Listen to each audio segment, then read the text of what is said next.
Hello everyone, I welcome all of you on UGC net coach. मैं शिवानी आज आपको बताने वाली हूँ लाइब्रेरी साइंस के father doctor S R Ranganathan के बारे में। वैसे अगर देखा जाए तो वर्ल्ड वाइड लाइब्रेरी साइंस के फादर मेलविल डेवे को माना जाता है, लेकिन इंडिया में लाइब्रेरी साइंस को शुरू करने वाले डॉक्टर एस आर रंगनाथन है, इसीलिए इन्हें लाइब्रेरी साइंस का फादर माना जाता है। तो जैसा कि हम सभी को पता है कि 1892 से लेकर 1972 में इनका लाइफ टाइम रहा है, यानी कि 1892 में इनका बर्थ हुआ और 1972 में इनकी मृत्यु हो गई। इनका बर्थ जो हुआ है वो 12 अगस्त 1892 में शियाली इन तंजौर में माना जाता है, लेकिन कई जगह पे हमें मिलता है कि 9 अगस्त को भी इनका बर्थ माना जाता है। तो जैसा कि ये फादर हैं इंडियन लाइब्रेरी साइंस के और इनका बर्थ 12 अगस्त को है, इसीलिए 12 अगस्त को हम सेलिब्रेट करते हैं लाइब्रेरियंस डे के नाम से भी। इनको टाइटल दिया गया father of library science in India में and prince among the librarians. ये इनको टाइटल दिए हैं मॉरिस वायर ने। रंगनाथन ने हमें त्रिमूर्ति अवधारणा दी है, जिसमें कि एक आता है रीडर, फिर आती है बुक्स, फिर आता है स्टाफ। देखिए, किसी भी लाइब्रेरी में अगर कहीं लाइब्रेरी है और उस लाइब्रेरी का रीडर ही ना मिले तो क्या उस लाइब्रेरी का कोई मतलब है? मान लीजिए आप एक कोई दुकान खोलते हैं और उस दुकान में आपने कुछ भी सामान रखा है, अगर उसको लेने वाला ही नहीं है तो क्या उस सामान का कोई अर्थ निकलता है? नहीं निकलता। इसीलिए लाइब्रेरी में रीडर का होना बहुत ज्यादा जरूरी है। इसी के साथ साथ किस तरीके का रीडर है उसी के तरीके की हमें बुक्स भी उस लाइब्रेरी में हमें उस रीडर को प्रोवाइड करानी चाहिए। इसके साथ ही एक अच्छा स्टाफ रीडर को लाइब्रेरी की तरफ अट्रैक्ट करता है, और जितना अच्छा स्टाफ होगा उतने ही ज्यादा रीडर आएंगे और बुक्स का महत्व भी बढ़ जाएगा।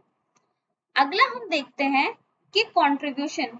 तो लाइब्रेरी साइंस के फील्ड में एस आर रंगनाथन ने का बहुत ही बड़ा योगदान है, जिसमें इनका सबसे बड़ा योगदान माना जाता है 5 लॉज ऑफ लाइब्रेरी साइंस। यानी कि ऐसे 5 लॉज इन्होंने बनाए हैं जिसमें कि हम बात करते हैं किस तरीके की लाइब्रेरी होनी चाहिए, यूजर कैसा होना चाहिए। तो इसकी अवधारणा पहली बार 1922 में रंगनाथन ने रखी और 1931 में एक बुक पब्लिश की गई जिसका नाम था 5 लॉज ऑफ लाइब्रेरी साइंस, यानी कि इस नाम से एक बुक भी पब्लिश की गई। इसके बाद में मद्रास लाइब्रेरी एसोसिएशन की नींव रखी गई और ये रखी गई 31 जनवरी 1928 में। इसके बाद रंगनाथन लेके आए हैं कॉलन क्लासिफिकेशन को 1933 में। इसी के साथ ही क्लासिफाइड कैटलॉगिंग कोड भी आया 1934 के अंदर। फिर ऐसा रंगनाथन लेके आते हैं रेफरेंस सर्विस को। रेफरेंस सर्विस को ऐसा रंगनाथन ने दिया है 1961 में। इसके बाद डेवलप किया गया कॉन्सेप्ट ऑफ लिब्रामेट्री। लिब्रामेट्री का कॉन्सेप्ट 1948 के अंदर डॉक्टर एस आर रंगनाथन लेके आए। आगे चलते हैं, हम बात करते हैं कुछ बुक्स की। ये books library S R Ranganathan ने दी हैं, जिसमें कि पहली बुक जैसे मैंने आपको ऊपर बताया कि 5 लॉज ऑफ लाइब्रेरी साइंस है, ये 1931 के अंदर पब्लिश हुई। इसके बाद डॉक्टर एस आर रंगनाथन लेके आते हैं सीसी 1933 में। सीसी का मतलब है कॉलन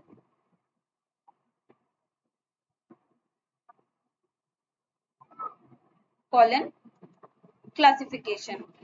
इसके बाद में डॉक्टर एस आर रंगनाथन लेके आए सीसीसी, ये आया 1934 में। ये है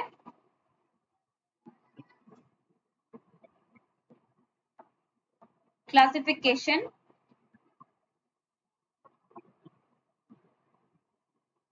cataloguing code.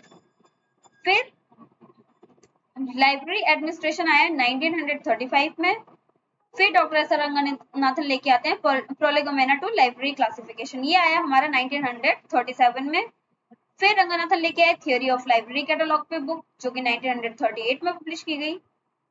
Element of library classification, ये 1945 में डॉक्टर रंगनाथन ने बुक पब्लिश की।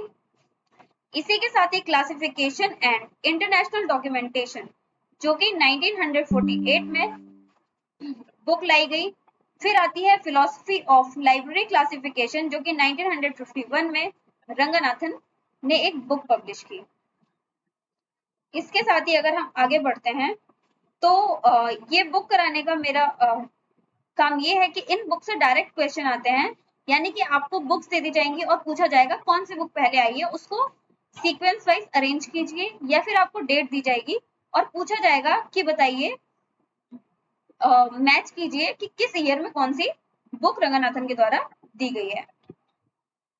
इसके साथ ही हम देखते हैं क्लासिफिकेशन एंड कम्युनिकेशन, जो कि 1951 में रंगनाथन के द्वारा एक बुक पब्लिश की गई। फिर आता है लाइब्रेरी मैनुअल्स, जो कि 1951 में आई। फिर आता है लाइब्रेरी बुक सिलेक्शन, ये भी 1952 में आई। फिर आता है हेडिंग्स एंड कैनन्स, जो कि 1955 में रंगनाथन लेके आए। फिर आता है डॉक्यूमेंटेशन एंड इट्स फैसिलिटी, 1963 में रंगनाथन लेके आए। और एक बहुत ही महत्वपूर्ण किताब जो रंगनाथन लाए थे वो था Ramanujan, the man and the mathematician, जो कि 1967 में रंगनाथन के द्वारा लाई गई। इस पर से डायरेक्ट क्वेश्चन बनते हैं कि Ramanujan the man and the mathematician 1967 में किसके द्वारा इस बुक को लाया गया, या इसका ईयर पूछ लेता है, या इसका पब्लिशर पूछ लेता है, या राइटर पूछ लेता है। और जो हमारे कैनन्स एंड कैटलॉगिंग वाले हैं उनपे सीसी हो गया, जैसे कॉलम क्लासिफिकेशन, सीसीसी जैसे क्लासिफिकेशन कैटलॉगिंग कोड, इनके और भी सारे एडिशन आए हैं, जिन एडिशन के बारे में हम आगे बात करेंगे। फिलहाल हम इन चीजों को देख रहे हैं जिनपे से डायरेक्ट क्वेश्चन बन जाते हैं। इसके बाद ही हम बात करते हैं ऑनर्स एंड डिग्री, जो कि रंगनाथन को दी गई है, जैसे कि पद्मश्री। पद्मश्री रंगनाथन को दिया गया 1957 में गवर्नमेंट ऑफ इंडिया के द्वारा। नेक्स्ट इनको एक ऑनर दिया गया जो कि है राव साहब का, ये 1935 में उस समय की जो गवर्नमेंट थी भारत में उसके द्वारा दिया गया था। नेक्स्ट इनको दिया गया है नेशनल रिसर्च प्रोफेसर का एक ऑनर, जो कि 1965 में दिया गया, ये दिया गया गवर्नमेंट ऑफ इंडिया के द्वारा। अगला इनको मार्गरेट मान अवार्ड दिया गया 1970 में, जो कि एएलए के द्वारा दिया गया। एएलए हमारा अमेरिकन लाइब्रेरी एसोसिएशन है, जिसके बारे में हम आगे विस्तार से चर्चा करेंगे।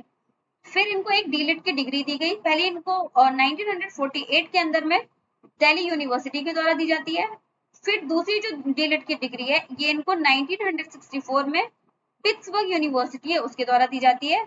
इसके साथ ही एक आता है पोस्टल स्टैम्प, 1992 में, मतलब रंगनाथन की डेथ के बाद में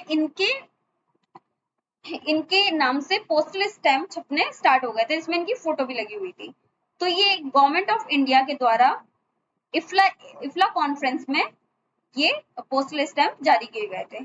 फिर है father of library science in India, ये मॉरिस वायर ने इनको एक ऑनर प्रदान किया था। प्रिंस अमंग द लाइब्रेरियन, ये भी इनके मॉरिस वायर के द्वारा ही दिया गया था।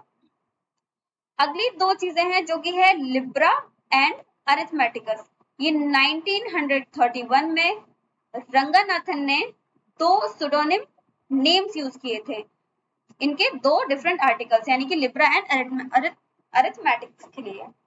अब देखिए जो सुडोनिम नेम्स हैं ये उन राइटर के लिए यूज किए जाते हैं जो कई बार एक से ज्यादा नाम यूज करते हैं। जैसे कि हम सबको पता है कि एग्जाम्पल प्रेमचंद्र का, मुंशी प्रेमचंद्र की अगर हम किताबें पढ़ते हैं, उनकी कहानियां पढ़ते हैं, तो कई बार हमें उनके अलग अलग नाम मिलते हैं।